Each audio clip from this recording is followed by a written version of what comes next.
Celil size kısa bir konuşma yapacak.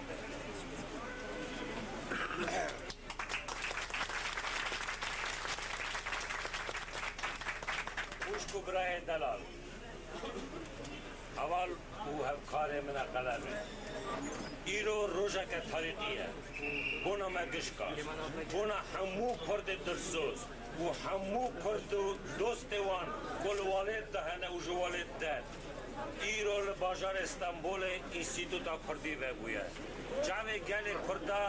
اما 100 سالی زیده تره و بونا به انستیتوت بویه و بونا انستیتوت جاره که جیزبات که و کی گل کرد حوجه مافق پای مرواتیه ام مافق پای مرواتیه مخواستیه اون دوا و مرواتیه دکن زیده فتشت ایرو دیوار و انستیتوت فربونه فربویه از نظرم چقاس باور بکن به تمامی کردستان و کردستان جی در دیواره وی زیده بونه جماعت افرا حاضر بوی از فهم دکن دل وان دکته زار وان دگره هر یک دخوازه شابونا خواه بیشه و هر یک بشرک خوش دنرال روژه هاتی برا کمامه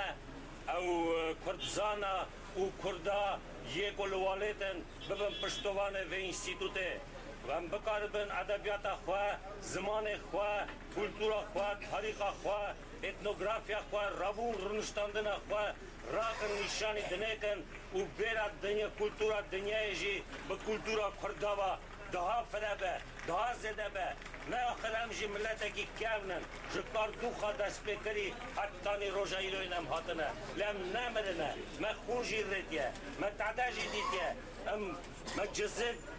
جزه و صدیده وکی نای سر زمان لم هنه از باور دکم وکی روزا ایروین ام تجاره بیر ناکن و مروک ورا حاضر حواله ورا حاضر و خود بختوار ببینن ور چند سال دن چاخ انستیتوت سرپیا بمشه و کتبا نشر که اوه بجرن و روژه حاضر بون از بدلکی شاه برای خواه اسماعیل بشکچی دکتر اسماعیل بشکچی بمبارک و پیروز دکن بوه روژه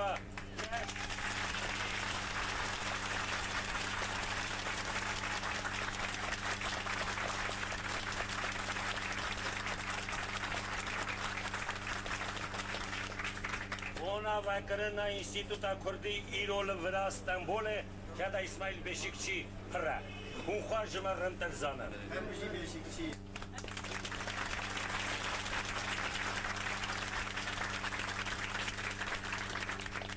بجی کرد بجی کردستان